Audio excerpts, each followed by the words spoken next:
ආරාබියේ තරම් තඩි මීයෝ නැහැලු කොහෙවත්. පවුල කිව්වේ. කවුද කිව්වේ? පවුල. ඒ කොහොමද අරාබි මොකටද කොහෙද ඉන්නේ මීයෝ? දැන් මීයෝ එනවනේ රටින් දිකන්නේ.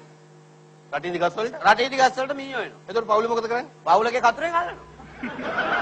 මීයෝ අල්ලනවා. ආ දැන් අප්පා මම මීයෝ ගන්නට තමයි දැන් ගෙවන්නේ. ඇත්තද? ඔව්.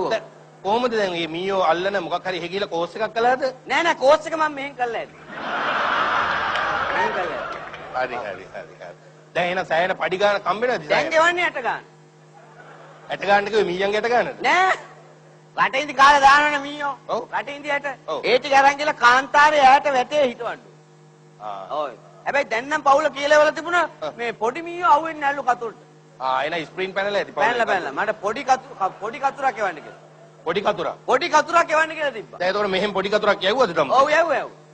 පවුලගේ නංගි යවුවා.